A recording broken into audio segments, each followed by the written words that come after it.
തെണ്ടികളായിട്ടുള്ള ബിസിനസ്സുകാരാ ഈ കസ്റ്റമറുടെ പുറകെ നടന്ന് തെണ്ടുന്ന നാണമില്ലയോടെ നിനക്കൊക്കെ അന്തസ്സായിട്ട് ജീവിക്കണം, തെണ്ടിയല്ല ജീവിക്കണ്ടേ. ബിസിനസ്സുകാരുടെ മുഖത്ത് നോക്കി തെണ്ടികളെന്ന് വിളിച്ചു എന്നുള്ളായിരുന്നു അന്നത്തെ ആക്ഷേപം എന്ന് പറയും. ആദ്യത്തെ അതിനെക്കുറിച്ചുള്ള ന്യൂസ് ഇറക്കിയ ആൾ രഞ്ജിത്ത് തന്നെയാണ്. രഞ്ജിത്ത് പറ എന്ത് തോന്നുന്നു ഇപ്പോൾ ഈ 1.5 വർഷത്തിന് ശേഷം? അവരെയാണോ തെണ്ടികളെന്ന് വിളിച്ചത്? അതല്ല, രഞ്ജിത്തല്ലേ റിപ്പോർട്ട് ചെയ്യുന്നത്. രഞ്ജിത്ത് പറ. റിപ്പോർട്ട് ചെയ്യുന്ന അവിടെ നിന്ന് ആളുകളുടെ പരാതിയാണ്, ഇന്ന സംഭവത്തിൽ പരാതി ഉണ്ടായി എന്നുള്ളതാണല്ലോ. രഞ്ജിത്ത് ഒരു തവണയെങ്കിലും എന്നോടൊന്ന് ചോദിച്ചു. 3 ഇൻവെസ്റ്റേഴ്സ് ഉണ്ട്, 3 F എന്നാണ് പറയുന്നത്. ഒന്നുകിൽ ഫ്രണ്ട്സ് ആയിരിക്കും, അല്ലെങ്കിൽ ഫാമിലി ആയിരിക്കും, അതുമല്ല ഫൂൾസ് ആയിരിക്കും. ഈ തിയറികൾ ലൈഫിൽ സഹായിച്ചിട്ടില്ല. നേരത്തെയൊക്കെ നമ്മൾ നോക്കുന്നത് എന്ത് തിരിച്ചു കിട്ടുമെന്നാണ്. ഇപ്പോഴത്തെ ഇൻവെസ്റ്റേഴ്സ് നോക്കുന്നത് ഇറക്കുന്നത് തിരിച്ചു കിട്ടുമെന്നാണ് ആദ്യം നോക്കുന്നത്. ഇപ്പോൾ കസ്റ്റമർ അല്ല കിങ്. നമസ്കാരം, അനിൽ ബാലചന്ദ്രൻ, ദ സെയിൽസ്മാൻ. അത് തെറ്റല്ല എന്ന് ബോധ്യമുള്ളതുകൊണ്ട് തുടർന്ന് ഒരു മാറ്റവും വരുത്തിയിട്ടില്ല. രഞ്ജിത്തിൻ്റെ എക്സ്പെർട്ടൈസ് വെച്ചിട്ടാണ് രഞ്ജിത്ത് കട്ട് ചെയ്യാതെ ഈ സംസാരിച്ചുകൊണ്ടിരിക്കുന്നത്. എന്തുകൊണ്ട്? നിങ്ങൾക്ക് തെറ്റ് സംഭവിക്കില്ല. മലയാളികൾക്ക് ഒരു മുഖവേര ആവശ്യമില്ലാത്ത business trainer, business guru, the king maker Anil ബാലചന്ദ്രനാണ് എനിക്കൊപ്പം. നമസ്കാരം. നമസ്കാരം. ഞാനൊരു ഇൻ്റർവ്യൂ എന്നതിനേക്കാളപ്പുറത്തെ ഒരു കഥ കേൾക്കാനിരിക്കുന്ന മൂഡിലാണുള്ളത്. Very good. എങ്ങനെയാണ് ഒരു അനിൽ ബാലചന്ദ്രൻ ഇങ്ങനെ ആയിത്തീർന്നതെന്ന് കേൾക്കാനാണ്. ശരി. അപ്പോൾ എവിടെയാണ് തുടക്കം ശരിക്കും ഇങ്ങനെ ഒരു ബിസിനസ് ട്രെയിനർ, ഒരു കിങ് മേക്കർ എന്ന രീതിയിലേക്ക് ഇപ്പോൾ ഇങ്ങനെ ഒരു വലിയ സ്വപ്നത്തിൽ എത്തിച്ചേരുമ്പോൾ ഒരു തുടക്കം ഉണ്ടാവും? തീർച്ചയായും. അത് എവിടെ നിന്നാണ് ശരി? അത് സീറോയിൽ നിന്നാണോ എന്ന് ചോദിച്ചാൽ അല്ല, മൈനസിൽ നിന്നാണ്. കാരണം ഞാൻ ഒരുപാട് ബിസിനസ് ചെയ്ത് പരാജയപ്പെട്ട ഒരാളാണ്. അതുകൊണ്ട് തന്നെയാണ് ഇത്രയും കോൺഫിഡൻസോടുകൂടി പഠിപ്പിക്കാൻ പറ്റും. ബാക്ക്ഗ്രൗണ്ടൊക്കെ എങ്ങനെയാണ്? ഫാമിലി അച്ഛൻ, അമ്മ, ഒരു ചേട്ടൻ. ഓക്കെ. അച്ഛന് PWDയിലെ റോളർ ഡ്രൈവറായിരുന്നു. അപ്പോൾ അമ്മ വീട്ടിൽ ഹൗസ് വൈഫാണ്. അങ്ങനെ വളരെ സാധാരണപ്പെട്ട ഒരു കുടുംബത്തിലാണ്. ആയിരുന്നു അച്ഛൻ. സർക്കാർ ജോലിയാകുമ്പോൾ സ്വാഭാവികമായിട്ടും ബിസിനസ്സിലേക്ക് തിരിയാൻ സാധ്യത കുറവാണ്. ഇല്ല, വളരെ സാധ്യതയില്ല. പക്ഷേ അച്ഛൻ്റെ ബ്ലഡിൽ എവിടെയോ ഒരു ബിസിനസ് ഉണ്ടായിരുന്നു. കാരണം അത് നിൽക്കുന്ന സമയത്ത് തന്നെ അച്ഛൻ അമ്മാവൻ്റെ അടുത്ത് നിന്ന്, എൻ്റെ മാമൻ്റെ അടുത്ത് നിന്ന് അദ്ദേഹത്തിൻ്റെ പ്രമാണം മേടിച്ചിട്ട് ഒരു വണ്ടി, അതായത് ഒരു ടെമ്പോ ട്രാവലർ, അത് അന്ന് എടുത്ത് അത് ഇങ്ങനെ വേറെ അച്ഛനല്ല ഓടുന്നത്, വേറൊരാളെ ഹയർ ചെയ്ത് ഓടിക്കുന്നത്. അപ്പം എവിടെയോ അച്ഛൻ്റെ ഉള്ളിൽ അങ്ങനെ ഒരു ചെറിയ ബിസിനസ് മൈൻഡ് ഉണ്ടായിരുന്നു. അച്ഛൻ പെൻഷൻ ആകുന്ന ദിവസം ഞങ്ങളോട് വളരെ സർപ്രൈസായിട്ട് പറഞ്ഞു, ഇന്നൊരു സെൻഡ് ഓഫ് ഉണ്ട്, വരണം എന്ന് പറഞ്ഞിട്ട് അമ്മയും എൻ്റെ കുഞ്ഞിലെ അമ്മയും ഞാനും എല്ലാം ഇങ്ങനെ ഓട്ടോയിലാണ്. അപ്പോൾ ഞങ്ങളുടെ വിചാരം PWD ഓഫീസിലെ സെൻഡ് ഓഫിന് പോവുകയാണെന്ന്. പക്ഷേ ചെന്ന് കാണുന്നത് ഹൈവേ സൈഡിൽ അവിടെ ഒരു പൊക്കമുള്ളൊരു സ്ഥലമുണ്ട്. അവിടെ ലോറിയിൽ നിന്ന് ഒരു റോളർ താഴേക്ക് ഇറക്കുന്നു. അപ്പം അച്ഛൻ വന്നിട്ട് പറയാണ്, ഇത് നമ്മൾ മേടിച്ചതാണ്, പുതിയതൊന്നുമല്ല, പഴയതാണ്, ഇനിയിപ്പം പെൻഷനായല്ലോ, അപ്പോൾ നമുക്കിനി. അവിടെ നിന്ന് തുടങ്ങി പിന്നെ അച്ഛനെ കാണുന്നത് 2, 3, 4 റോളറും പിന്നെ അതിൻ്റെ പ്ലാന്റും കാര്യങ്ങളൊക്കെ ആയിട്ട് ആളൊരു കോൺട്രാക്ടറായി മാറുന്ന ഒരു, അപ്പോൾ എവിടെയോ ഒരു ബ്ലഡിൽ സക്സസ് സ്റ്റോറി ഉണ്ട്. ഉണ്ട് തീർച്ചയായിട്ടും. അവിടെ നിന്ന് എങ്ങനെ പിന്നെ MBA പഠിക്കാനുള്ളൊരു കാര്യം? അല്ല, അവിടെ നിന്ന് വേറൊരു കാര്യം പഠിച്ചത് അച്ഛൻ്റെ ജീവിതത്തിൽ നിന്ന്. അച്ഛനിങ്ങനെ ഈ പറഞ്ഞ പോലെ പലിശയ്ക്കെടുത്തായിരുന്നു കാര്യങ്ങൾ പലതും ചെയ്യുന്നത്.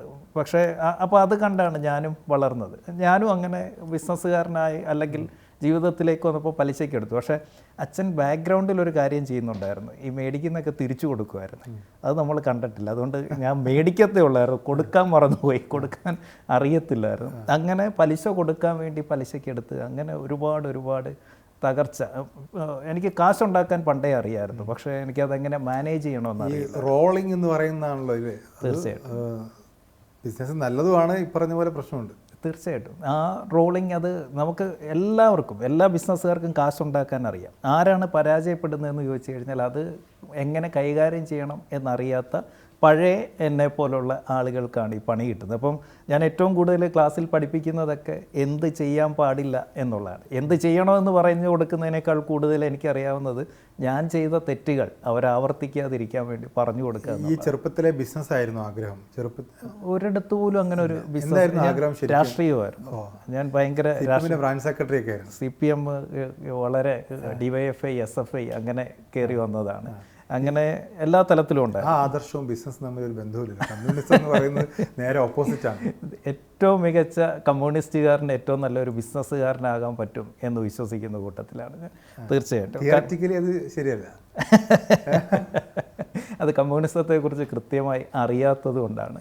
യഥാർത്ഥ കമ്മ്യൂണിസ്റ്റ് എന്ന് പറയുന്നത് ആ കാശുണ്ടാക്കുക എന്നുള്ളതിൻ്റെ അകത്ത് ഫോക്കസ് ചെയ്യും, അത് അർഹതപ്പെട്ടവരിലേക്ക് എത്തിക്കുന്നതിൽ അവൻ ശ്രദ്ധ കേന്ദ്രീകരിക്കും. ഞാനും അത് തന്നെയാണ് ചെയ്യുന്നത്. സ്വകാര്യ മൂലധനം ഇല്ലല്ലോ, അവനവൻ ഇൻവെസ്റ്റ് ചെയ്യുന്നില്ല, അവനവൻ പ്രൊഡ്യൂസ് ചെയ്യുന്നത്. അത് നമ്മൾ പണിയെടുക്കാതിരിക്കാൻ വേണ്ടി പറയുന്ന ഒരു ന്യായം മാത്രം, അത് വെറുതെ തട്ടിക്കൂട്ട് ന്യായം മാത്രം അത് പറയുന്നത്. ശരിക്കും പറഞ്ഞു കഴിഞ്ഞാൽ ഒരു കമ്മ്യൂണിസ്റ്റുകാരൻ പണിയെടുത്തിരിക്കും, അവൻ കാശുണ്ടാക്കിയിരിക്കും, അവനുണ്ടാക്കുന്ന കാശിൻ്റെ നല്ലൊരു പങ്ക് അർഹതപ്പെട്ടവരിലേക്ക് എത്തിച്ചിരിക്കും. കൊടി പിടിക്കാന്ന് മാത്രമേ പറയുള്ളൂ, ഉണ്ടാക്കുന്നത് പൂട്ടിക്കാൻ വേണ്ടി ചെയ്യുന്നുള്ള. ഇല്ല, അത് നല്ല കമ്മ്യൂണിസ്റ്റുകാരെ കണ്ടിട്ടില്ലാത്തതുകൊണ്ടാണ്. എല്ലാത്തിലും ഉണ്ടല്ലോ, നമുക്കിപ്പം എടുത്തു കഴിഞ്ഞാൽ എല്ലാത്തിൻ്റെ അകത്തും കാണും പ്രശ്നക്കാരായിട്ട്. അതിപ്പോൾ നമുക്ക് അതിനെ അങ്ങനെ കണ്ട് കളയാനേ പറ്റും. ഈ കമ്മ്യൂണിസ്റ്റ് അങ്ങനെ ഇല്ല, കമ്മ്യൂണിസം തിരിഞ്ഞിട്ടില്ല. ഓക്കെ, ഈ ബ്രാഞ്ച് സെക്രട്ടറി ആവുന്ന സ്വയം പൊളിറ്റിക്സിലേക്ക് പോകാനായിരുന്നു ആഗ്രഹം? അതെ, ഞാൻ അങ്ങനെ നേതാവുക എന്നുള്ളതായിരുന്നു. അങ്ങനെയല്ല, ഞാൻ ഭയങ്കര ഒരു VS ആരാധകനായിരുന്നു, VSൻ്റെ കടുത്ത ആരാധകനായിരുന്നു. അങ്ങനെ VSൻ്റെ ഒരു പ്രശ്നമൊക്കെ വന്ന സമയത്ത് ഞാൻ അതിൽ നിന്ന് പതുക്കെ ഗ്രൂപ്പ് പ്രശ്നങ്ങളൊക്കെ വന്ന സമയത്ത് അതിൻ്റെ അകത്തുനിന്ന് ബ്രാഞ്ച് സെക്രട്ടറി വരെ പോയിട്ടുള്ളൂ.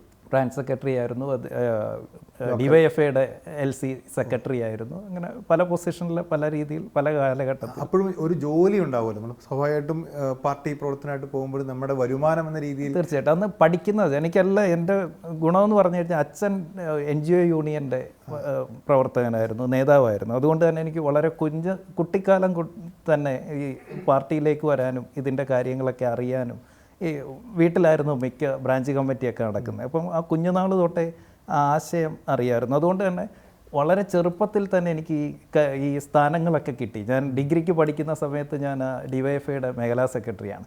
പിന്നീടാണ് എന്ത് ചെയ്യുന്നത്, പതുക്കെ MBAക്ക് പോകുന്നതും. ബാംഗ്ലൂർ ആചാര്യയിലാണ് ഞാൻ MBA പഠിക്കാൻ. അവിടെ നിന്നാണ് പതുക്കെ ലൈഫിൽ ഒരു മാറ്റം സംഭവിക്കുന്നത്. MBA പഠിക്കുമ്പോൾ സ്വാഭാവികമായിട്ടും ഒരു അക്കാഡമിക്കായി ടീച്ചിങ് അങ്ങനെ ഉണ്ടാവില്ല, അല്ലെങ്കിൽ പ്രാക്ടിക്കലായി ബിസിനസ്സിലേക്ക് പോവാം. എന്തായിരുന്നു പ്ലാൻ ശരിക്കും? ഇല്ല, ഞാൻ MBAക്ക് പോകാൻ തന്നെ കാരണം അന്ന് എനിക്കൊരു പ്രണയം ഉണ്ടായിരുന്നു. അന്നത്തെ പ്രണയമാണ് ഇപ്പോഴത്തെ ഭാര്യ.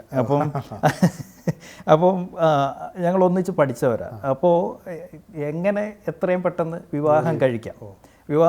കാരണം ഒരു പൂജാരിയുടെ മകളാണ് പുള്ളിക്കാരി. അപ്പം പെട്ടെന്ന് വിവാഹം നടത്തിവിടും. അപ്പോൾ എനിക്ക് അവിടെ ചെന്ന് പറഞ്ഞു വെക്കുകയെങ്കിലും വേണം അതിന്. അപ്പം കൂട്ടുകാരോട് അന്വേഷിച്ചു, പെട്ടെന്ന് ജോലി കിട്ടുന്ന എന്ത് പഠിച്ചാലാണ്. അപ്പോൾ പറഞ്ഞു MBAക്ക് പോയി കഴിഞ്ഞാൽ 6 മാസം കഴിയുമ്പോൾ തന്നെ നമുക്ക് ജോലി കയറാം എന്ന് പറഞ്ഞിട്ട് അങ്ങനെയാണ് MBAക്ക്. അല്ലാതെ അതിനോടുള്ള പാഷൻ കൊണ്ടൊന്നും പോയത്. തീർച്ചയായിട്ടും ആ താല്പര്യം വെച്ചാണ് പോയത്. ആ താല്പര്യം ഇപ്പോഴും ഉണ്ട് താനും. അപ്പോൾ ഈ ബിസിനസ്സിലേക്ക് എങ്ങനെയാണ് ശരിക്കും, ബിസിനസ് ട്രെയിനിങ്ങിലേക്കൊക്കെ എങ്ങനെ വരുന്നത്? ഇല്ല, ഞാൻ അതിന് ശേഷം MBA പഠിച്ച കൂട്ടത്തിൽ തന്നെ ഈ 6-ാം മാസത്തിൽ തന്നെ അവിടെ പോയി പെണ്ണ് ചോദിക്കേണ്ടത് കൊണ്ട് ഞാൻ ജോലിക്ക് കയറി. സെയിൽസ് ജോലി പൂർത്തിയാക്കി. അത് പിന്നെ നമുക്ക് ഇതായിട്ട് നമുക്ക് ചെയ്യാവുന്നതേ ഉള്ളൂ. ഓക്കെ, 6-ാം മാസത്തിൽ തന്നെ എനിക്ക് കോളേജിൽ ആദ്യത്തെ പ്ലേസ്മെൻറ്റ് എനിക്കാണ് കിട്ടുന്നത്. ഞാനൊരു മെഡിക്കൽ റെപ്പായിട്ടാണ് ഞാൻ ജോയിൻ ചെയ്യുന്നത്. അതോടൊപ്പം തന്നെ MBA കംപ്ലീറ്റ് ചെയ്യും. പിന്നീട് പതുക്കെ ജോലിയിൽ ഇങ്ങനെ കയറുകയും അങ്ങനെ മെഡിക്കൽ ഫീൽഡിൽ ആദ്യത്തെ ഒരു അവസരം എൻ്റെ മുന്നിലേക്ക് വരികയായിരുന്നു. ഞാൻ വർക്ക് ചെയ്തിരുന്ന കമ്പനിയുടെ അതെ, ആ കമ്പനിയുടെ ഓണർ അത് ചെന്നൈ ബേസ്ഡ് ആയിട്ടുള്ള മാർട്ടിൻ എന്ന് പറയും. മാർട്ടിൻ എൻ്റെ സെയിൽസ് സ്കില്ല് കണ്ടിട്ട് എൻ്റെ അടുത്ത് പറഞ്ഞു, അനിൽ, ഞാനൊരു ഓപ്പർച്യൂണിറ്റി അനിലിൻ്റെ മുന്നിലേക്ക് വെക്കാം. അനിലിന് ഈ ബിസിനസ്സിൻ്റെ ഒരു ഫ്രാഞ്ചൈസി എടുത്തുകൊണ്ട് ഇൻവെസ്റ്റ്മെൻ്റ് ഒന്നും നീ ചെയ്യേണ്ട, അതൊക്കെ ഞാൻ ചെയ്തോളാം, നിൻ്റെ ഓൺ ബിസിനസ്സായിട്ട് നീ ഇതിനെ നോക്കിക്കോ എന്ന് പറഞ്ഞിട്ട് ആദ്യമായിട്ട് അങ്ങനെ മുന്നിലേക്കൊരു അവസരം കൊണ്ട് തരുന്നത് മാർട്ടിൻ സാറാണ്. ആ അവസരത്തിൽ പിടിച്ച ആദ്യത്തെ ബിസിനസ്സിലേക്ക് കയറി. ഈ പറഞ്ഞ പോലെ ഭയങ്കരമായിട്ട് സെല്ല് ചെയ്യാൻ എനിക്കറിയാം. പക്ഷേ അവിടെ നിന്ന് കിട്ടുന്ന പൈസ അത് ഞാൻ തെറ്റായ രീതിയിൽ അതിനെ ഉപയോഗിക്കുകയും അത് ബിസിനസ്സിലെ ഫണ്ടാണെന്ന് അറിയാതെ ഞാൻ എൻ്റെ പേഴ്സണൽ ആവശ്യങ്ങൾക്ക് വേണ്ടിയിട്ടും എൻ്റെ ആഗ്രഹങ്ങൾക്ക് വേണ്ടിയിട്ടും ആ ഫണ്ട് മാറ്റി. ഇപ്പോൾ ഇത് കേൾക്കുന്ന ആളുകൾക്ക് ഡൗട്ട് ഉണ്ടാവും, ബിസിനസ് ചെയ്യുന്ന തുടക്കക്കാർക്ക്. തീർച്ചയായും. അപ്പോൾ അങ്ങനെ വഴിതെറ്റി ഉപയോഗിക്കുക എന്ന് പറയുന്നത് എങ്ങനെയായിരിക്കും ലൈഫിൽ അത് വരിക? അത് അറിവില്ല, നമുക്കറിയാം. കാരണം നമുക്ക് ഒരുപാട് ആഗ്രഹങ്ങളുള്ള ചെറിയ പ്രായമല്ലേ, ആ സമയത്ത് നമുക്ക് ആഗ്രഹങ്ങൾ കൂടുതലായിരിക്കും. അപ്പം എല്ലാ ആഗ്രഹത്തിനും നമുക്ക് എന്ത് ചെയ്യാൻ പറ്റില്ല. നമ്മുടെ ഈ ബേസിക് നീഡ്സിന് മുകളിൽ ചില ആഗ്രഹങ്ങൾ നമുക്ക് വണ്ടി എടുക്കാം. അന്ന് ഭ്രാന്ത് വണ്ടിയായിരുന്നു. ഇപ്പം ഞാൻ സ്കോർപിയോ എടുക്കുന്നു, പിന്നെ സ്കോഡ എടുക്കുന്നു. അപ്പോൾ ഇതൊക്കെ എന്ന് പറയുന്നത് ബിസിനസ്സിലെ ഫണ്ടാണ് ശരിക്കും. നമുക്ക് ഒരു മനുഷ്യന്മാരുടെ ഒരു ഫണ്ട് സ്പെൻഡിങ് എന്ന് പറയുന്ന ഒന്ന് നമുക്ക് നീഡ്സാണ്, തീർച്ചയായും. മറ്റൊന്ന് ലക്ഷറിയാണ്, വേറൊന്ന് ഇമോഷണൽ സ്പെൻഡിങ് ആണ്. യെസ്. ഇതിൽ മൂന്നിലും ഏതിലേക്കും കൂടുതൽ ചിലവായി ഉണ്ടാവുക? ലക്ഷറിയിലേക്ക് തന്നെയായിരുന്നു. ലക്ഷറി അത് കുറച്ച് ഷോ ഓഫ് ആ സമയത്ത് കൂടുതലായിരുന്നു. അപ്പം ഞാൻ എന്തൊക്കെയോ ആയി എന്ന് കാണിക്കുക എന്നുള്ളൊരു വ്യഗ്രത ആ അത് ബ്രാൻഡിങ്ങിൻ്റെ കൂടി ഭാഗമല്ലേ? സാധാരണ ഇപ്പം പുതിയ ചെറുപ്പക്കാർ പറയാറുണ്ട് അത്യാവശ്യം പൈസയൊന്നും ഇല്ലെങ്കിലും നാട്ടുകാർക്ക് മുമ്പിൽ നല്ല ഷൂവും പാൻറ്റും ബ്രാൻഡായി നടന്നു. ഈ നാട്ടുകാരും കാണത്തില്ല. ഈ പലിശയ്ക്ക് തന്നവരെ തിരിച്ച് മേടിക്കാൻ വരുന്ന സമയത്ത് ഈ നാട്ടുകാരും കാണത്തില്ല എന്നുള്ളത് പിന്നെ നമ്മൾ തിരിച്ചറിയാം. ഒരു ബിസിനസ് ടെക്നിക്സ് ആയിട്ട് പറയുന്നത് നമ്മൾ നന്നായി വേഷം ധരിച്ച് നല്ല കാറിലൊക്കെ പോയി ഒരു ബിസിനസ് മീറ്റിന് പോകുമ്പോൾ, ഒരു ഇൻവെസ്റ്റ്മെന്റ് മീറ്റിന് പോകുമ്പോൾ അത്യാവശ്യം വെൽ ഡ്രസ്ഡ് ആയിരിക്കണം, വെൽ സെറ്റപ്പ് ആയിരിക്കണം. അവരെ കുറച്ച് പേരെ പറ്റിക്കാൻ പറ്റും. എക്കാലവും എല്ലാവരെയും പറ്റിക്കാൻ പറ്റത്തില്ല. അപ്പം കുറച്ച് നാൾ എങ്ങനെയൊക്കെ പിടിച്ചിരിക്കാൻ പറ്റും. 6 മാസം അല്ലെങ്കിൽ 1 വർഷം. വലിയ മിടുക്കനാണ് 2 വർഷം, അല്ല എൻ്റെ അത്രയൊക്കെ മിടുക്കനാണ് ഒരു 5-6 വർഷമൊക്കെ പിടിച്ച് നിൽക്കാൻ പറ്റും. അതിൻ്റെ അപ്പുറത്തോട്ട് അത് പോകത്തില്ല, പൊട്ടും, ഒരിടത്ത് വെച്ച് പൊട്ടും. സ്വാഭാവികമായിട്ടും ഒരു ചോദ്യം, ഇങ്ങനെ ഒരാളടുത്ത് ഇൻവെസ്റ്റ്മെന്റ് മീറ്റിന് പോകുമ്പോൾ നമ്മളെ ലുക്കിലല്ല കാര്യം, നമ്മൾ കൊണ്ട് ചെല്ലുന്ന ഐഡിയയിലാണ് കാര്യം എന്നുള്ളത് തന്നെയാണോ? അല്ലെങ്കിൽ ലുക്കിലും ഒരു ബ്രാൻഡ് നമുക്ക് വേണ്ടി ഇൻവെസ്റ്റ് ചെയ്യുന്നവരെ 3 കാറ്റഗറി ആയിട്ട് നമുക്ക് തിരിക്കാൻ പറ്റും. അതായത് ഇപ്പം നല്ല രീതിയിൽ കാര്യങ്ങൾ പഠിച്ച് ഇൻവെസ്റ്റ് ചെയ്യുന്നവരാണ് നല്ല ഇൻവെസ്റ്റേഴ്സ്. അല്ലാത്ത 3 ഇൻവെസ്റ്റേഴ്സ് ഉണ്ട്. 3 F എന്നാണ് പറയുന്നത്. ഒന്നുകിൽ ഫ്രണ്ട്സ് ആയിരിക്കും, അല്ലെങ്കിൽ ഫാമിലി ആയിരിക്കും, അതുമല്ല ഫൂൾസ് ആയിരിക്കും. ഈ 3 പേരിൽ നിന്ന് ഇൻവെസ്റ്റ്മെൻറ്റ് കിട്ടുന്നുണ്ടെങ്കിൽ അവരിത് പോട്ടെ എന്ന് വെച്ച് ചെയ്യുന്നത്. അല്ലാതെ കൃത്യമായി ഇൻവെസ്റ്റ്മെൻറ്റ് എന്ത് എന്ന് അറിഞ്ഞ് ചെയ്യുന്നവർ ഒരിക്കലും അങ്ങനെ ഷോ ഓഫ് കണ്ടിട്ട് വീടില്ല. ഇപ്പോൾ ഞാനൊരു ഇൻവെസ്റ്ററാണ്. ഞാൻ ഒരുപാട് കമ്പനികളിൽ ഇപ്പോൾ ഇൻവെസ്റ്റ് ചെയ്യുന്നുണ്ട്. ഒരുപാട് കമ്പനികൾക്ക് എങ്ങനെ ഇൻവെസ്റ്റ്മെൻറ്റ് എടുക്കണം, കൊടുക്കണം എന്നൊക്കെ പഠിപ്പിക്കുന്നുണ്ട്, ചെയ്യുന്നുണ്ട്. പക്ഷേ ഞാൻ പറയുന്നു, ഒരാളുടെ ഷോ കണ്ടിട്ടും ഇപ്പോഴത്തെ ഇൻവെസ്റ്റേഴ്സ് ആരും അങ്ങനെ പൈസ എടുത്ത് വെറുതെ കൊടുക്കത്തില്ല. അങ്ങനെ ചെയ്യില്ല. കാരണം ഇൻവെസ്റ്റിഗേറ്റ് ബിഫോർ ഇൻവെസ്റ്റിംഗ്. ഇപ്പം ഇൻവെസ്റ്റ് ചെയ്യുന്നതിന് മുന്നേ നേരത്തെയൊക്കെ നമ്മൾ നോക്കുന്നത് എന്ത് തിരിച്ചു കിട്ടുമെന്നാണ്. ഇപ്പോഴത്തെ ഇൻവെസ്റ്റേഴ്സ് നോക്കുന്നത് ഈ ഇറക്കുന്നത് തിരിച്ചു കിട്ടുമെന്നാണ് ആദ്യം നോക്കുന്നത്.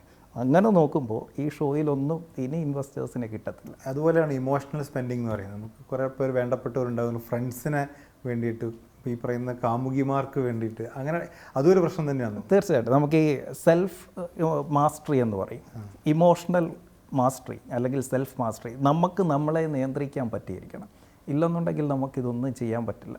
അപ്പം ആ ചെറിയ പ്രായത്തിൽ ഈ പറയുന്ന എല്ലാ രീതിയിലും, അത് ചിലപ്പം ഫ്രണ്ട്സുമായിട്ട് ചേർന്നിട്ടാകാം, അതല്ലെങ്കിൽ നമ്മൾ ഈ പറഞ്ഞ രീതിയിൽ ഫണ്ട് ഏത് വഴിക്കാണ് പൈസ പോകുന്നതെന്നൊന്നും നമുക്ക് പറയാൻ പറ്റത്തില്ല. കാരണം നമ്മുടെ ഒരു ഭയങ്കര കോൺഫിഡൻസ് ഉണ്ടാവും. ഒന്ന് പെട്ടെന്ന് സക്സസ് ആയി കഴിയുമ്പം നമുക്ക് എന്നും എക്കാലം ഇതുകൂട്ട് കാശിഞ്ഞുണ്ടായിക്കൊണ്ടിരിക്കുമെന്നൊരു കോൺഫിഡൻസ് നമുക്കുണ്ടാവും.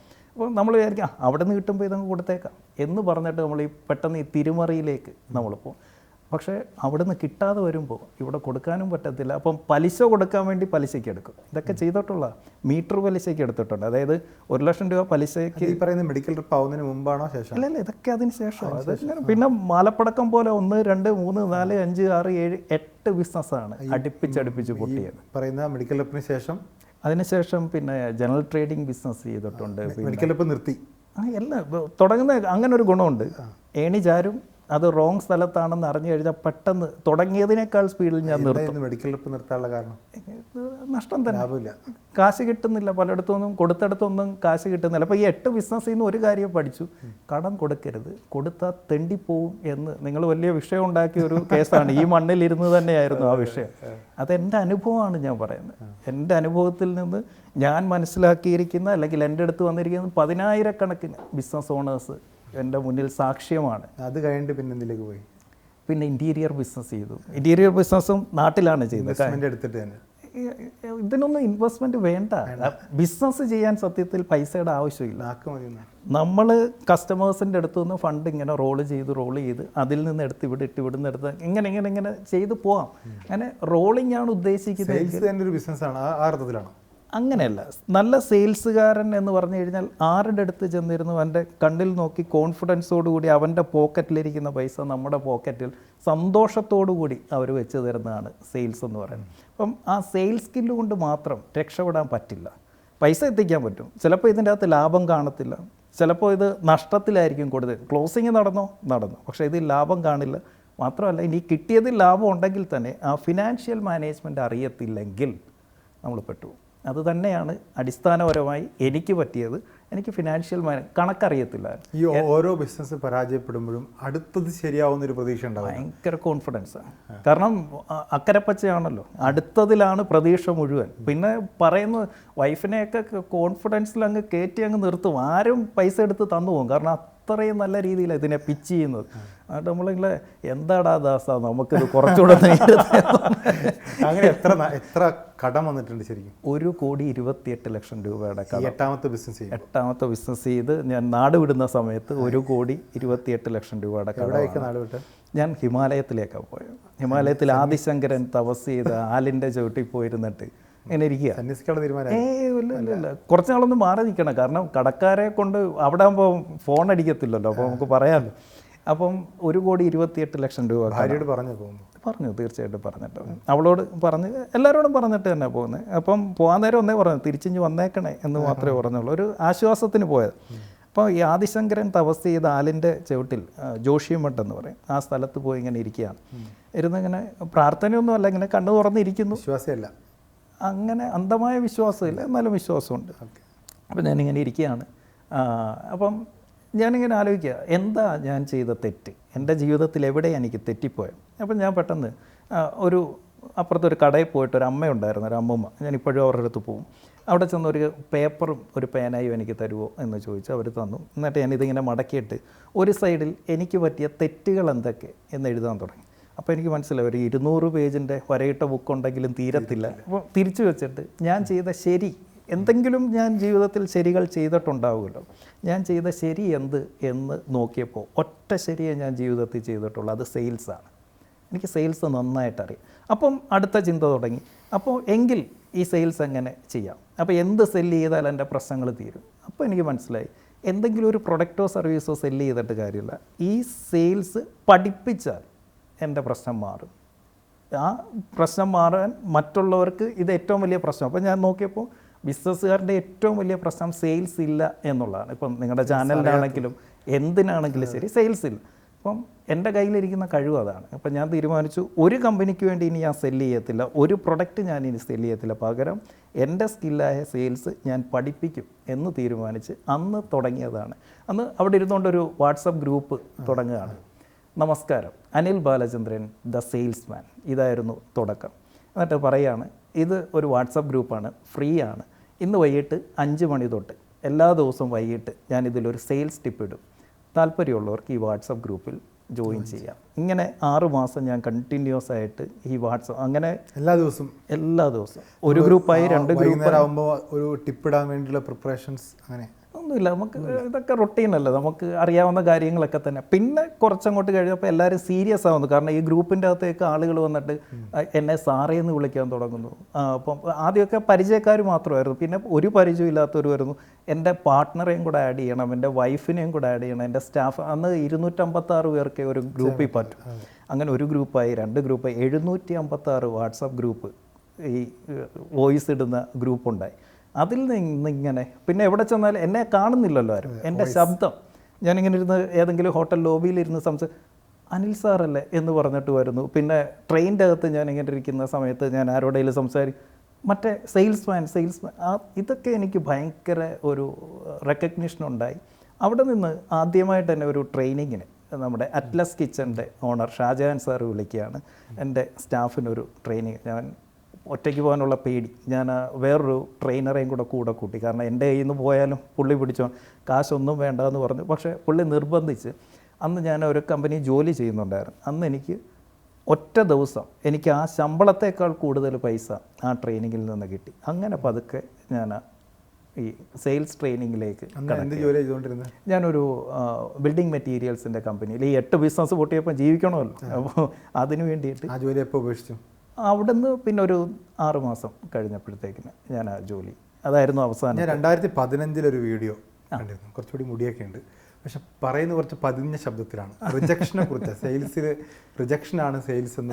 അതെ, അതാണ് എൻ്റെ ആദ്യത്തെ വീഡിയോ. അതും കോഴിക്കോട് കോപ്പർ ഫോളിയോ എന്ന ഹോട്ടലിലിരുന്നായിരുന്നു ആദ്യത്തെ വീഡിയോ ഷൂട്ട് ചെയ്യുന്നത്. അത് കുറച്ച് പതിഞ്ഞ ശബ്ദത്തിലാണ്. പക്ഷെ ഇപ്പോഴേക്കും കുറച്ചൊക്കെ ആ ഈ ക്ലാസിൻ്റെ ശൈലികളൊക്കെ പിന്നീട് നമ്മളൊരു മേഖലയിൽ നിന്ന് നമ്മൾ സംസാരിക്കുന്ന സമയത്ത് എന്തെങ്കിലും ഒരു കാര്യത്തെക്കുറിച്ച് നമ്മൾ ആധികാരികമായിരിക്കണം, അതോറിറ്റേറ്റീവ് ആയിരിക്കണം. അതിൽ അങ്ങനെ സംസാരിക്കണമെങ്കിൽ അതിൽ ഇൻഡെപ്ത് നമുക്ക് നോളജ് ഉണ്ടായിരിക്കണം. അന്ന് ഞാൻ പഠിച്ചൊന്നുമല്ല പറയുന്നത്, എൻ്റെ അറിവുകൾ എൻ്റെ അനുഭവങ്ങൾ ഞാൻ പറയും. പിന്നീട് ഞാൻ പഠിച്ച് പറയാൻ തുടങ്ങിയപ്പോൾ എനിക്ക് മനസ്സിലായി ഈ ഇൻഡസ്ട്രിയിൽ എൻ്റെ അത്രയും എഫിഷ്യൻ്റായിട്ട്, എഫക്റ്റീവായിട്ട്, അതോറിറ്റേറ്റീവായിട്ട് ഇത് സംസാരിക്കാൻ പറ്റിയ ആരുമില്ല എന്ന് മനസ്സിലായി. ഇന്നാണെങ്കിലും ട്രെയിനിങ് മേഖലയിൽ തന്നെ നമുക്ക് ആ നമ്പർ 1 പൊസിഷനിൽ നിൽക്കാൻ പറ്റുന്നതിൻ്റെ റീസൺ എന്ന് പറഞ്ഞാൽ മറ്റുള്ളവർക്ക് പഠിപ്പിക്കാനുള്ള സ്കില്ല് കാണും, പക്ഷേ എനിക്ക് പഠിപ്പിക്കാനും വിൽക്കാനുമുള്ള സ്കില്ലുള്ളതുകൊണ്ട് എനിക്ക് എന്നെ നന്നായി വിൽക്കാൻ അറിയാം.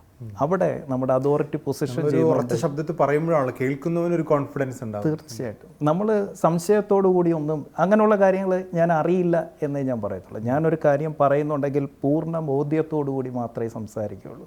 അങ്ങനെ വളർത്തിയിരിക്കും. തിയറികളെ എൻ്റെ ഒരു ഡൗട്ട് എന്ന് പറയുന്നത്, ഈ തിയറികൾ ലൈഫിൽ സഹായിച്ചിട്ടില്ല? തീർച്ചയായിട്ടും ഇല്ല, തീർച്ചയായിട്ടും. ഞാൻ പലപ്പോഴും ആലോചിക്കാറുണ്ട്, ഞാൻ എൻ്റെ മക്കളുടെ അടുത്തും പറയാറുണ്ട്, ഇതൊന്നും കൊണ്ട് പ്രത്യേകിച്ച് ഒരു ഡിസിപ്ലിൻ സ്കൂൾ കോളേജിൽ നിന്നൊരു ഡിസിപ്ലിൻ ഉണ്ടാകും എന്നുള്ളതല്ലാതെ ഈ പഠിക്കുന്നത് കൊണ്ട് പ്രത്യേകിച്ച് ഇത് ജീവിതത്തിൽ നടപ്പാക്കാനായിട്ട് നമുക്കെല്ലാവർക്കും എല്ലാം ചെയ്യാൻ പറ്റിയെന്ന് വരില്ല. ഇപ്പം ഞാൻ സാറ് പറയുന്നത് തന്നെ സാധാരണ നമ്മൾ പറയാം കസ്റ്റമർ ഈസ് ദ കിങ്. അതാണ് സാധാരണ ഒരു ബിസിനസ്സിൻ്റെ തിയറിയിൽ പറയാം, കസ്റ്റമർ കിങ് ആണ്. എന്നാൽ അങ്ങനെയല്ല എന്നാണ് ഇപ്പോൾ താങ്കളുടെ അഭിപ്രായം. കസ്റ്റമർ അല്ല കിങ്, കസ്റ്റമർ വിൽക്കുന്നവനായിരിക്കണം കിങ് എന്നുള്ളത്. അതുമല്ല, ക്യാഷ് ഈസ് ദ കിങ്. ബിസിനസ്സിൽ കസ്റ്റമർ ഉണ്ടെങ്കിലും നമ്മളുണ്ടെങ്കിലും ആരുണ്ടെങ്കിലും ശരി, ക്യാഷ് ഉണ്ടെങ്കിൽ മാത്രമേ നമുക്ക് ബിസിനസ്സുള്ളൂ, ലൈഫുള്ളൂ. ഇപ്പം തന്നെ നിങ്ങളുടെ ചാനൽ, നിങ്ങൾക്കൊരു കമ്പനി വന്നിട്ട് നിങ്ങൾക്ക് ആഡ് തരികയാണ്, 6 മാസത്തേക്ക് നിങ്ങൾ ഓടിച്ചോളൂ എന്നും പറഞ്ഞിട്ട് 10 കോടി രൂപയുടെ അഡ്വർടൈസ്മെൻറ്റ് തരും. ഇവർ ഈ പൈസ തരുന്നില്ലെങ്കിൽ നമുക്ക് സെയിൽസുകാർക്ക് പറയാം ഞങ്ങൾ സെയിലെടുത്തു, ബിസിനസ്സുകാരന് പറയാൻ താണ്ട എൻ്റെ ചാനലിലാണ് ഈ പരസ്യം ഓടുന്നതെന്ന് പറയാം. പൈസ കിട്ടിയില്ലെങ്കിൽ ആരാ ഇവിടെ കിങ്? പൈസയാണ് രാജാവ്. ക്യാഷ്. നമുക്കൊരു പുതിയ കൾച്ചർ തന്നെ കൊണ്ടുവരണം. കടം കൊടുക്കരുത്, കടം വാങ്ങിക്കരുത്. കടമില്ലാതെ കാര്യങ്ങൾ ചെയ്യാൻ പറ്റണം. ബിസിനസ്സിൽ ഈ റവന്യൂ അതൊക്കെ പേപ്പറിൽ എഴുതി വെക്കാനേ പറ്റത്തുള്ളൂ. ഇത് കൊണ്ടുപോയി ബാങ്കിലിടാൻ പറ്റില്ല. ബാങ്കിൽ ശമ്പളം കൊടുക്കണമെങ്കിൽ, റെൻറ്റ് കൊടുക്കണമെങ്കിൽ, ജീവിക്കണമെങ്കിൽ ക്യാഷ് വേണം. ബിസിനസ്സിൽ ഒരേ ഒരു രാജാവേ ഉള്ളൂ, ക്യാഷ്. അത് മാത്രമേ ഉള്ളൂ. പക്ഷേ ഈ ഒരു തിയറിക്കകത്തെ ഇപ്പം നമ്മൾ ഒരു തിയറി എന്ന് പറയുമ്പോൾ സ്വാഭാവികമായിട്ട് അതൊരു യൂണിവേഴ്സൽ അപ്ലിക്കബിൾ ആയിരിക്കണമല്ലോ. ഇപ്പോൾ കസ്റ്റമർ അല്ല കിങ് എന്നുള്ളത്, കസ്റ്റമർ ഈസ് എ കിങ് എന്ന് പറയുമ്പോൾ നമുക്ക് എവിടെയാണ് അപ്ലൈ ചെയ്യാൻ പറ്റും. കസ്റ്റമർ കിങ് അല്ല എന്ന് പറയുമ്പോഴേക്കും പല ബിസിനസ്സിലും അത് അപ്ലൈക്കബിൾ അല്ല. കസ്റ്റമർ കിങ് അല്ല എന്ന് പറയണ്ട, എല്ലാ കസ്റ്റമേഴ്സും കിങ് അല്ല, അങ്ങനെ പറയുന്നതായിരിക്കും നല്ലത്. ക്യാഷ് തരുന്ന നല്ല കസ്റ്റമേഴ്സ് ഉണ്ട്, അവർ കിങ് തന്നെയാണ്. അത് ആ ടോപ്പ് 20. നമ്മളൊരു ഹോട്ടൽ ബിസിനസ്, സാധാരണ ഒരു ഹോട്ടൽ സർവീസ് ബോയ് അവിടെ ഇരിക്കുന്ന കസ്റ്റമർ അയാൾ കിങ് ആയിട്ട് കണ്ടാൽ ഇത് സ്റ്റാഫിനെ ബേസ് ചെയ്ത് പറയുന്നതല്ല. അത് ഹോസ്പിറ്റാലിറ്റി സർവീസ്. ഇപ്പം നമ്മളിവിടെ വരുമ്പം നീ രാജാവല്ലെന്ന് പറഞ്ഞിട്ട് സംസാരിച്ച് ഈ ഹോട്ടലിൽ നമ്മൾ കയറുമോ? ഇല്ല. അത് അവരുടെ ജോലിയുടെ ഭാഗമാണ്. നമ്മൾ സംസാരിക്കുന്ന ബിസിനസ്സാണ്. ബിസിനസ്സും ജോലിയും രണ്ടും രണ്ടല്ലേ.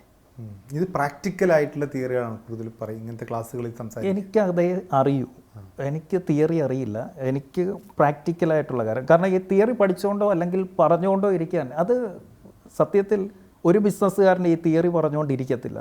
അത് പറയുന്നത് എംപ്ലോയി മൈൻഡ് സെറ്റുള്ള, ബിസിനസ്സുമായിട്ട് ഒരു ബന്ധവും ഇല്ലാത്ത, ബിസിനസ്സിനെ കുറിച്ച് സംസാരിക്കുന്ന, ആധികാരികമായിട്ട് എന്ന രീതിയിൽ സംസാരിക്കുന്ന ചില യൂട്യൂബേഴ്സ് ഉണ്ട്, ചില സോഷ്യൽ മീഡിയ അല്ലെങ്കിൽ ചില മീഡിയ ലെവലിൽ നിൽക്കുന്ന ആളുകളുണ്ട്. ഇവർക്ക് സത്യത്തിൽ അവർക്ക് അവരുടെ ഒരു പൊസിഷൻ കാണിക്കുക, അല്ലെങ്കിൽ ഞാൻ എന്തോ ഒരു സംഭവമാണെന്ന്, ഇതൊന്നും ബിസിനസ്സുകാരെ സംബന്ധിച്ച് ഇതൊന്നും മുഖവിലേക്ക് എടുക്കില്ല. ബിസിനസ്സുകാരനറിയാം എന്താണ് റിയാലിറ്റി എന്നും ആരാണ് രാജാവെന്നും ആരെ കാണുമ്പോൾ എഴുന്നേക്കണമെന്നും ആരെ കാണുമ്പോൾ തൊഴണമെന്നും ബിസിനസ്സുകാരന് നന്നായിട്ട്. ഈ പൊതുവെ ഈ തിയറി പറയുന്ന ആളുകൾ ഇതൊന്നും പ്രാക്ടിക്കലായി ചെയ്യുന്നുണ്ടാവില്ല. നിങ്ങൾക്ക് ഉപദേശിക്കുക എന്ന് പറയില്ല. നമ്മൾ ഉപദേശികൾ ഇപ്പോൾ നല്ല മൂല്യമുള്ള കുടുംബ ബന്ധത്തെക്കുറിച്ച് ഉപദേശിച്ച അവസാനം ഡിവോഴ്സായ കഥയൊക്കെ നമ്മൾ കേട്ടിട്ടുണ്ട്. അതേപോലെ അല്ലല്ലോ, താങ്കൾ ബിസിനസ്സിനെ കുറിച്ച് പറയുകയും ബിസിനസ് ചെയ്യുകയും ചെയ്യുന്നുണ്ട്. തീർച്ചയായിട്ടും അതിൽ സക്സസ് ആണെന്നുള്ളതാണ്. തീർച്ചയായിട്ടും ഞാൻ ഒരുപാട് ബിസിനസ്സുകളിൽ ഇൻവെസ്റ്റ് ചെയ്യുന്നുണ്ട്. ഞാൻ ഒരുപാട് ബിസിനസ്സുകൾ നേരിട്ട് ചെയ്യുന്നുണ്ട്. എനിക്കിപ്പം 2-3 വെർട്ടിക്കൽസ് ഉണ്ട്. മൈനസ് തുടങ്ങിയെന്ന് പറഞ്ഞ് ഒരു മില്യനെയറിലേക്ക് എത്തി, അങ്ങനെയാണ്? മില്യനെയർ അല്ല, മൾട്ടി മില്യനെയറിലേക്ക് എത്തിയെന്ന് അഭിമാനത്തോടു കൂടി പറയാൻ പറ്റും. അതിൽ ആ ഒരു സക്സസ് യാത്രയിൽ ഞാനൊരു വീഡിയോ കണ്ടിരുന്നു താങ്കളെക്കുറിച്ച്, സുഹൃത്തുക്കളൊക്കെ പറയുന്ന ഒരു അഭിപ്രായത്തെക്കുറിച്ച്. അതിലൊരു നെഗറ്റീവായൊരു സുഹൃത്ത് പറയുന്നുണ്ട്, എല്ലാത്തിനും എന്ത് പറഞ്ഞാലും യെസ് ഓക്കെ ഞാൻ നോക്കാം എന്ന് പറയുന്ന ഒരു അനിലുണ്ടായിരുന്നു. അതെ. അപ്പോൾ നോ പറയുമ്പോൾ സ്വാഭാവികമായിട്ട് നമുക്കൊരാളുടെ ഒരു കറുത്ത മുഖം കാണേണ്ടി വരും. നമ്മൾ ഒരു ഘട്ടം വരെ നമ്മുടെ ജീവിതത്തിൽ എല്ലാവരെയും പ്ലീസ് ചെയ്യാനായിട്ട്, എല്ലാവരെയും തൃപ്തിപ്പെടുത്താനായിട്ട് ഞാൻ നിന്നിട്ടുണ്ടായിരുന്നു. പക്ഷേ പിന്നീട് എനിക്ക് മനസ്സിലായി അതാണ് എൻ്റെ പരാജയത്തിൻ്റെ ഒരു റീസൺ എന്ന്. പിന്നീട് ഞാൻ കട്ടയ്ക്ക് നോ പറയാൻ തുടങ്ങി. നോ പറയുന്നതിന് ഇപ്പം രഞ്ജിത്തിൻ്റെ ഇപ്പോൾ എൻ്റെ അടുത്ത് ഒരു കാര്യം എനിക്ക് ഗുണമില്ലാത്ത, എനിക്ക് താല്പര്യമില്ലാത്ത, എനിക്ക് ഇൻട്രസ്റ്റ് ഇല്ലാത്ത ഒരു കാര്യമാണെങ്കിൽ മുഖത്ത് നോക്കി ഞാൻ പറ്റില്ല എന്ന് പറയും. ഇപ്പം നമ്മൾ ഈ ഇൻ്റർവ്യൂവിൻ്റെ കാര്യം, രഞ്ജിത്ത് എൻ്റെ അടുത്ത് ഇന്നതാണ് പർപ്പസ്, ഓക്കെ നമുക്ക് ചെയ്യാം, പറ്റില്ലെങ്കിൽ ഇല്ല. അതിന് ആര് ചോദിച്ചാലും അവിടെ നോ പറയേണ്ടടുത്ത് നോ പറയുക തന്നെ ചെയ്യും. പ്രാക്ടിക്കൽ നോ ഉണ്ടോ അല്ലെങ്കിൽ ഡയറക്റ്റ് നോ ആണ്? ഒന്നുമില്ല, ഡയറക്റ്റ് നോ. അപ്പോൾ അവർക്കത് സങ്കടം തോന്നുമായിരിക്കും, അല്ലെങ്കിൽ ദേഷ്യം തോന്നും. കുറച്ച് കഴിയുമ്പോൾ അവർക്ക് തനിയെ മനസ്സിലാവും എന്തുകൊണ്ടാണ്. ഡിപ്ലോമാറ്റിക് ആയ നോ പറയുന്നത് കുറച്ച് നമ്മൾ രാഷ്ട്രീയക്കാരനല്ലല്ലോ, നമുക്കങ്ങനെ സുഖിപ്പിച്ച് നിൽക്കേണ്ട ആവശ്യം എല്ലാവരും വേണമല്ലോ. ഇല്ല, അത് അവിടെയാണ് തെറ്റ്. നമുക്ക് വാല്യൂ ഉണ്ടെങ്കിൽ, നമ്മൾ കൊടുക്കുന്ന സർവീസിന് മൂല്യമുണ്ടെങ്കിൽ നമ്മൾ ആരെയും സുഖിപ്പിച്ച് നിൽക്കേണ്ട കാര്യമില്ല, ഒരാളെയും സുഖിപ്പിക്കേണ്ട ആവശ്യമില്ല. അത് നിങ്ങളൊരു എംപ്ലോയിയാണ്, നിങ്ങളുടെ മുതലാളിയെ കാണുമ്പോഴത്തേന് നിങ്ങൾ സുഖിപ്പിച്ച് നിൽക്കേണ്ട കാര്യമില്ല. If you provide value to the company. Ranjith കമ്പനിക്ക് വാല്യൂ കൊടുക്കുക, റിപ്പോർട്ടർ ചാനലിൽ വാല്യൂ കൊടുക്കുന്നുണ്ടെങ്കിൽ ആൻഡോ സാറിനെ കാണുമ്പോഴോ അരുൺ സാറിനെ കാണുമ്പോഴോ രഞ്ജിത്ത് എഴുന്നേറ്റ് നിൽക്കണം, തൊഴണം, അങ്ങനൊന്നും അവർക്ക് നിർബന്ധമില്ല. രഞ്ജിത്തിന് ഇത്തിരി എന്തെങ്കിലും ഇൻഡിസിപ്ലിനായി അല്ലെങ്കിൽ റെസ്പെക്റ്റ് ഇല്ലാതെ പെരുമാറിയാലും അവർക്ക് കുഴപ്പമൊന്നുമില്ല. കാരണം യു പ്രൊവൈഡ് വാല്യൂ കൊടുക്കാതെ ഡയലോഗ് അടിക്കാൻ ചെന്ന് കഴിഞ്ഞാൽ പ്രശ്നമാണ്. അതുകൊണ്ട് വാല്യൂ കൊടുക്കുന്നുണ്ടെങ്കിൽ എല്ലായിടവും തൊഴേണ്ട കാര്യമൊന്നുമില്ല. അതോ ഈ കോഴിക്കോട്ടത്തെ അന്നത്തെ വിവാദം ഓർക്കുന്നുണ്ടല്ലോ, ഈ ബിസിനസ്സുകാരുടെ മുഖത്ത് നോക്കി തെണ്ടികളെന്ന് വിളിച്ചു എന്നുള്ളായിരുന്നു അന്നത്തെ ആക്ഷേപം എന്ന് പറയുന്നത്. അതിനെക്കുറിച്ച് എന്താണ് ശരിക്കും ഇപ്പോൾ ഏകദേശം ഒരു വർഷം കഴിഞ്ഞു? അത് ആക്ഷേപം തന്നെയാണ്. രഞ്ജിത്ത് തന്നെ ആദ്യത്തെ അതിനെക്കുറിച്ചുള്ള ന്യൂസ് ഇറക്കിയ ആൾ രഞ്ജിത്ത് തന്നെയാണ്. രഞ്ജിത്ത് പറ, എന്ത് തോന്നുന്നു ഇപ്പോൾ ഈ 1.5 വർഷത്തിന് ശേഷം ഞാനായിരുന്നോ ശരി, ഈ പറഞ്ഞതൊക്കെ ആയിരുന്നോ ശരി? അല്ല, അതിൽ എൻ്റെ ഒരു ഡൗട്ട് ഇപ്പോഴും ഉള്ളത്, അത് അവരെയാണോ തെണ്ടികളെന്ന് വിളിച്ചത്? അതല്ല, രഞ്ജിത്തല്ലേ റിപ്പോർട്ട് ചെയ്തത്? രഞ്ജിത്ത് പറ, രഞ്ജിത്തിന് എന്താ മനസ്സിലായത്? അവിടുന്ന് ആളുകളുടെ പരാതിയാണ്, ഇന്ന സംഭവത്തിൽ പരാതി ഉണ്ടായി എന്നുള്ളതാണല്ലോ. രഞ്ജിത്ത് ഒരു തവണയെങ്കിലും എന്നോടൊന്ന് ചോദിച്ചോ എന്താണ് അവൈലബിൾ ആയില്ല എന്നുള്ളതാണ്? അല്ല, ബന്ധപ്പെട്ടിരുന്നു ഇല്ല, അത് ന്യൂസ് കൊടുത്തതിന് ശേഷം എല്ലാവരും എന്നെ ബന്ധപ്പെട്ടു. ന്യൂസ് കൊടുക്കുന്നതിന് മുന്നേ ഞാൻ ഈ സംഘാടകരുടെ നമ്പർ മേടിച്ച് ഞാൻ വിളിച്ചിരുന്നു, നമ്പർ കിട്ടിയില്ല. അതാണ്. ഓക്കെ, ശരി. എന്തായാലും അതിനെക്കുറിച്ച് ആരും അന്വേഷിച്ചിരുന്നില്ല എന്നുള്ളതാണ്. നിങ്ങൾക്ക് കിട്ടിയ അറിവ് എന്താണോ അന്ന് അതൊരു കേൾക്കുകയാണല്ലോ, കേൾക്കുന്ന ഒരു അറിവ്. എന്ത് കേട്ടു? തെണ്ടികൾ. എത്ര നേരം കേട്ടു? ഇല്ല, ഞാൻ ഒരു 5 മിനിറ്റ്. അതാണ് 1:45 തുടങ്ങിയ ക്ലാസ് തീരുന്നത് 5:45. അതായത് 4 മണിക്കൂർ എടുത്ത സെഷൻ്റെ അകത്തെ 5 മിനിറ്റിനെ കുറിച്ചാണ് രഞ്ജിത്ത് പറഞ്ഞത്, അല്ലെങ്കിൽ അന്നത്തെ ഈ വിവാദം എന്ന് പറയുന്നത്. ഈ 4 മണിക്കൂർ നടന്നിരിക്കുന്ന കാര്യത്തെക്കുറിച്ച് ആരും സത്യത്തിൽ കണ്ടിട്ടില്ല. അത് അവിടെ ഇരുന്നവർക്കറിയാം എന്തായിരുന്നു അവിടെ സംഭവിച്ചതെന്നും എന്താ അവിടെ പറഞ്ഞതെന്നുള്ളതും എങ്ങനെയാണ് അത് പഠിപ്പിച്ചതെന്നുള്ളത്. ഇപ്പം നിങ്ങൾ തന്നെ ഇപ്പം മീഡിയ അറിയാമല്ലോ, ഇപ്പം നമ്മൾ ഈ സംസാരിച്ചുകൊണ്ടിരിക്കുന്ന കാര്യം ഇതിൻ്റെ ഏറ്റവും മൂലം മാത്രം കട്ട് ചെയ്യുകയാണെങ്കിൽ ഇതിൻ്റെ അകത്തുകൊണ്ട് ഒരു 10 വിവാദം ഉണ്ടാക്കാനുള്ള കാരണം അല്ലേ? ഇപ്പം ക്ലാസ് എടുക്കുന്ന സമയത്ത് നമ്മൾ പല എക്സാമ്പിൾസ് പറയും, പല കാര്യങ്ങൾ പറയും. അതിൻ്റെ ഓരോ മൂല മാത്രം കട്ട് ചെയ്തെടുത്താൽ തീർച്ചയായിട്ടും അതിൻ്റെ അകത്തൊക്കെ, പ്രത്യേകിച്ച് ഞാനൊരു ആളുകളിൽ ചിലരാണ്, നമ്മുടെ മീഡിയ അല്ലല്ലോ, ആളുകളിൽ ചിലർ വന്ന് നിങ്ങൾ തെണ്ടികളെന്ന് വിളിക്കരുത് എന്ന് പറയുന്നുണ്ട്. അപ്പം അവർക്കത് ബോധ്യപ്പെട്ടില്ല എന്നുള്ളതാണ്. അതെ, അവിടെ ഉണ്ടായ ഒരു കാര്യം എന്ന് പറയുന്നത് 2 വിഷയങ്ങളാണ്. ഒന്ന്, ഞാൻ ഇങ്ങനെയുള്ള ഈ പുറത്തു പോയി പരിപാടികൾ ചെയ്യാത്ത കൂട്ടത്തില്ല. കാരണം ഞാൻ എന്ത് എന്നറിയുന്നവരുടെ അടുത്ത് മാത്രമേ ഞാൻ പഠിപ്പിക്കാറുള്ളൂ, അല്ലെങ്കിൽ ഞാൻ സംസാരിക്കാറുള്ളൂ. അപ്പോൾ അവർക്ക് എൻ്റെ ശൈലി അറിയാം. കമ്മ്യൂണിറ്റിയിൽ എൻ്റെ ശൈലി അറിയാവുന്നവരുടെ അടുത്ത് മാത്രമേ, എൻ്റെ സ്റ്റുഡൻസ് ആകാനായിട്ട് നമ്മൾ കുറച്ച് ക്വാളിഫിക്കേഷൻസ് വെച്ചിട്ടുണ്ട്, അവരുടെ അടുത്ത് മാത്രമേ ഞാൻ സംസാരിക്കൂ. ഇത് വളരെ നിർബന്ധത്തിൻ്റെ പുറത്ത് വളരെ ഉറ്റ സുഹൃത്തുക്കളായിട്ടുള്ള കുറച്ച് പേര് നിർബന്ധിച്ച് മാസങ്ങൾക്ക് മുന്നേ തന്നെ വിളിച്ച് നമ്മളെ കൊണ്ട് ചെയ്യിപ്പിച്ചതാണ് അന്നത്തെ ഒരു കമ്മിറ്റ്മെൻ്റ് എന്ന് പറയുന്നത്. അതിൻ്റെ പേരിലാണ് ഞാൻ ആ പ്രോഗ്രാം ഏറ്റെടുക്കുന്നത്. പക്ഷേ എൻ്റെ ശൈലി ഇഷ്ടപ്പെടാത്ത, എൻ്റെ രീതികൾ ഇഷ്ടപ്പെടാത്ത, എൻ്റെ ഓണാട്ടുകര ഭാഷ ഇഷ്ടപ്പെടാത്ത ആളുകൾ ഒരു പക്ഷേങ്കിൽ അതിലുണ്ടായിരിക്കാം. കാരണം ഇത് നടക്കുന്ന 2023-ലാണ്. ഞാൻ ഈ സെഷൻസ് എടുക്കാൻ തുടങ്ങിയിട്ട് അപ്പോൾ 8 വർഷം കഴിഞ്ഞായിരുന്നു. ഈ 8 വർഷത്തിൽ 10,000 മണിക്കൂറിന് മുകളിൽ സ്റ്റേജിൽ സംസാരിച്ചിട്ടുള്ള, പഠിപ്പിച്ചിട്ടുള്ള ഒരാളാണ് ഞാൻ. രഞ്ജിത്തിന് തോന്നുന്നു 10,000 മണിക്കൂർ സ്റ്റേജിൽ നിന്നിട്ടുള്ള ഒരാൾക്ക് ഒരു തെറ്റ് സംഭവിക്കുമെന്ന് രഞ്ജിത്തിന് തോന്നുന്നു? ഇപ്പോൾ ഈ ഇൻ്റർവ്യൂ നടക്കുന്നു, ഇതുവരെ ഒരു കട്ട് പോലും നമ്മൾ ഈ കഴിഞ്ഞ അരമണിക്കൂറിൽ പറഞ്ഞില്ല. കാരണം എന്താ, രഞ്ജിത്ത് അത്ര എക്സ്പേർട്ടാണ്, ഇത്രയും മണിക്കൂർ ഇതിൻ്റെ അകത്ത് ഇതുപോലെ ചെയ്തിട്ടുള്ളത്. കാരണം ഇതിന് തൊട്ട് മുമ്പ് ഞാനൊരു റെഡ് FM-ൻ്റെ ഇൻ്റർവ്യൂ കഴിഞ്ഞ് വരിക 10 തവണ കട്ട് ചെയ്തോടെ, കാരണം ഒരു പുതിയ കുട്ടിയായിരുന്നു. സമയം രഞ്ജിത്തിൻ്റെ എക്സ്പെർട്ടൈസ് വെച്ചിട്ടാണ് രഞ്ജിത്ത് കട്ട് ചെയ്യാതെ ഈ സംസാരിച്ചുകൊണ്ടിരിക്കുന്നത്. എന്തുകൊണ്ട്? നിങ്ങൾക്ക് തെറ്റ് സംഭവിക്കില്ല. തെറ്റ് സംഭവിച്ചാൽ അത് തിരുത്തി അടുത്ത മൊമെൻറ്റിൽ അതിനെ കറക്റ്റ് ചെയ്ത് കൊണ്ടുപോകാനുള്ള ഒരു മാസ്റ്ററി എത്തിയിട്ടുണ്ട്. നമ്മുടെ സബ് കോൺഷ്യസ് പോലും അറിയാതെ അത് നമ്മൾ പ്രവർത്തിക്കും അല്ലേ എന്ന് പറയുമ്പോൾ ഞാൻ തിരിച്ചു ചോദിക്കാം, 10,000 മണിക്കൂർ പഠിപ്പിച്ചിട്ടുള്ള എനിക്ക് ആ വേദിയിൽ തെറ്റും എന്ന് രഞ്ജിത്തിന് തോന്നുന്നു? അത് തെറ്റല്ല എന്ന് ബോധ്യമുള്ളതുകൊണ്ട് തുടർന്ന് ഒരു മാറ്റവും വരുത്തിയിട്ടില്ല.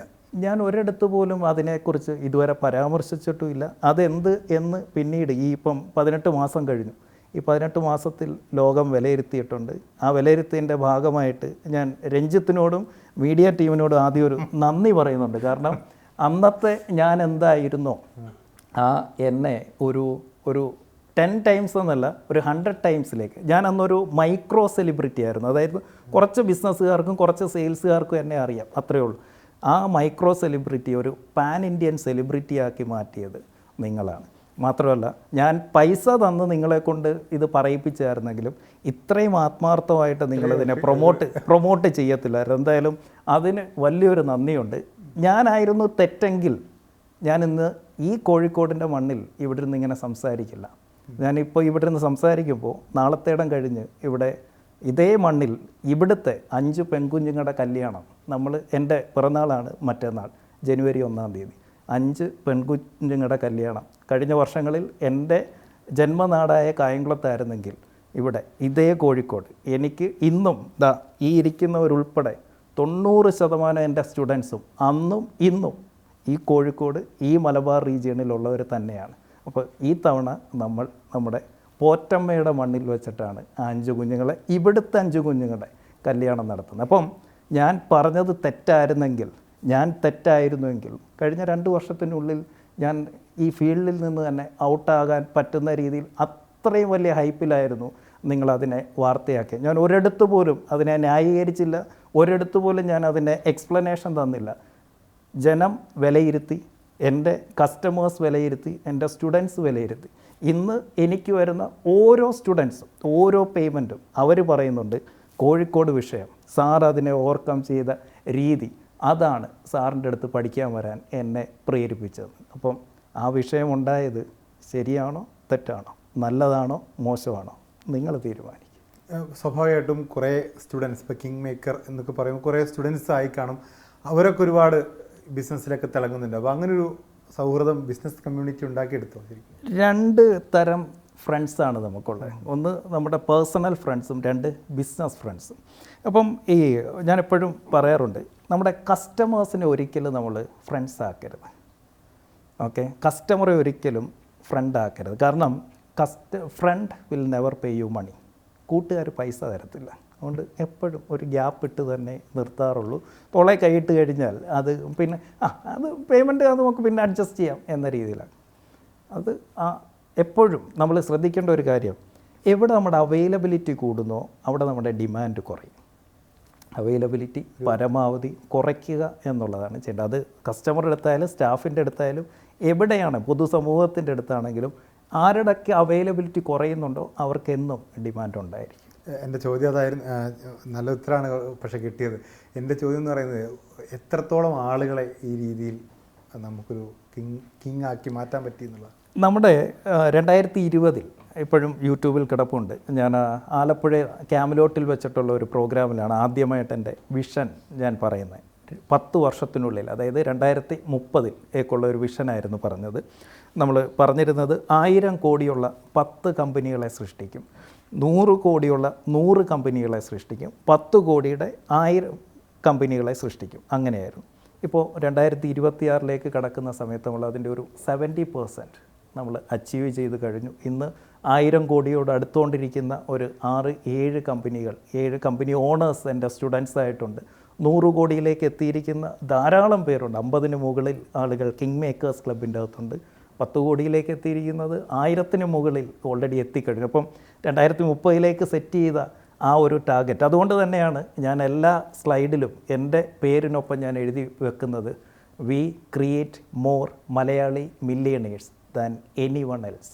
മറ്റാരേക്കാൾ കൂടുതലും ഏറ്റവും കൂടുതൽ മലയാളി മില്ലിയണേഴ്സിനെ സൃഷ്ടിച്ചിരിക്കുന്നത് ഞാൻ തന്നെയാണ് എന്നെനിക്ക് ഉറപ്പിച്ച് പറയാൻ പറ്റും. ഇപ്പോൾ പുതിയ പുതിയ സംരംഭകരെ ഉണ്ടാക്കിക്കൊണ്ടിരുമ്പോൾ കേരളത്തിന് മലയാളികൾക്ക് പരമ്പരാഗതമായി കുറേ വ്യവസായികളൊക്കെ ഉണ്ടല്ലോ.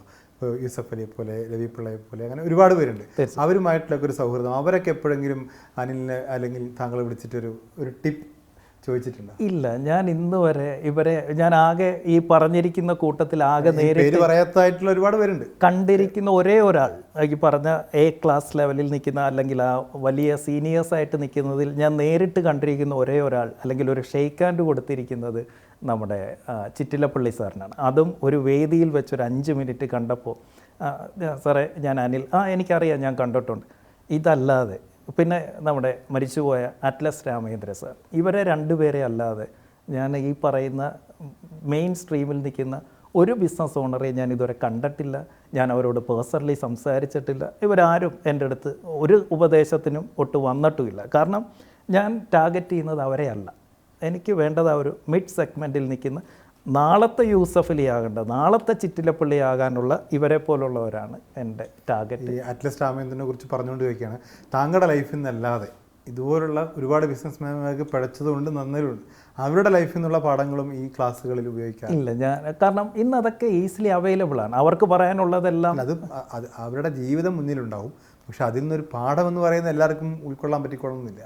ഇതിവിടെ എൻ്റെ അനുഭവം തന്നെ പറഞ്ഞു തീരാൻ എനിക്ക് പറ്റുന്നില്ല. അതുകൊണ്ട് തന്നെ വേറെ ആരുടെ എക്സാമ്പിൾ അധികം എടുത്ത് അലക്കാറില്ല എന്നുള്ളതാണ് സത്യം. എന്താണ് 2026 പ്ലാൻ എന്ന് പറയുന്നത്? 2026 ഞാൻ എപ്പോഴും പറയുന്ന ഒരു കാര്യം എന്ന് പറഞ്ഞു കഴിഞ്ഞാൽ, നമുക്ക് ഒരുപാട് വലിയ രീതിയിൽ എക്സ്പാൻഡ് ചെയ്യുക അല്ലെങ്കിൽ സ്പീഡ് കൂട്ടുക എന്നുള്ളതല്ല, നമ്മളെപ്പോഴും സ്റ്റഡി ആക്കുക എന്നുള്ളതാണ്. ആദ്യം സ്ലോ ഈസ് ഫാസ്റ്റ്. കാരണം നമ്മൾ എപ്പോഴും മനസ്സിലാക്കേണ്ട കാര്യം, സ്ലോയിൽ ഒരു കാര്യം ചെയ്യുന്ന സമയത്ത് വളരെ സ്മൂത്തായിരിക്കും. അത് സ്മൂത്താകുന്ന എന്ത് കാര്യത്തെ നമുക്ക് ഫാസ്റ്റ് ആക്കാൻ പറ്റും. അപ്പം എല്ലാ രീതിയിലും നമ്മൾ എന്ത് ചെയ്യുക, ഒപ്റ്റിമൈസ് ചെയ്യുക. നമ്മൾ ഓരോ ഡിപ്പാർട്ട്മെൻറ്റിലേക്ക് ഇറങ്ങി നമ്മൾ ഈ ബക്കറ്റിൽ വെള്ളം കോരുന്നുണ്ട്, അതായത് പ്രോഫിറ്റ് നമ്മൾ എടുക്കുന്നുണ്ട്. കൂടുതൽ കോരുന്നതിനേക്കാൾ നല്ലത് ഈ കോരി എടുക്കുന്നത് കൃത്യമായി കൊണ്ടൊഴിക്കാൻ പറ്റണം. അതായത് ബക്കറ്റിൻ്റെ ഓട്ടയടയ്ക്കുക എന്ന് പറയും. അതാണ് ഒപ്റ്റിമൈസേഷൻ അല്ലെങ്കിൽ റിവോപ്സ് എന്ന് പറയും, റവന്യൂ ഓപ്പറേഷൻ. വരുന്ന പൈസയെ കൃത്യമായി ലീക്കില്ലാതെ ഓട്ടയില്ലാത്ത ഒരു ബക്കറ്റിലേക്കാക്കി മാറ്റി എടുത്തൊഴിക്കുക. അപ്പം ഓട്ടയില്ലാത്ത ബക്കറ്റ് കേരളത്തിലെ മലയാളി സംരംഭകരായിട്ടുള്ള ബിസിനസ്സുകാരുടെ കയ്യിലേക്ക് വെച്ച് കൊടുക്കുക എന്നുള്ളതാണ് 2026 തീരുമാനിച്ചിറങ്ങിയിരിക്കുക, ചെയ്തിരിക്കും. ഓക്കെ, അപ്പോൾ തീർച്ചയായിട്ടും ഇത് കേൾക്കുന്ന 2026 നമ്മുടെ റിപ്പോർട്ടർ TV പ്രേക്ഷകർക്കുള്ള ഒരു ന്യൂ ഇയർ സമ്മാനം കൂടിയാണ് ഈ സംഭാഷണം. അപ്പോൾ സാറിന് happy new year, happy birthday in advance. Thank you. അപ്പോൾ എന്തായാലും ജനുവരി 1 കോഴിക്കോട് തീർച്ചയായും എത്തിയിരിക്കണം കേട്ടോ. കാണാം. ശരി, താങ്ക് യു.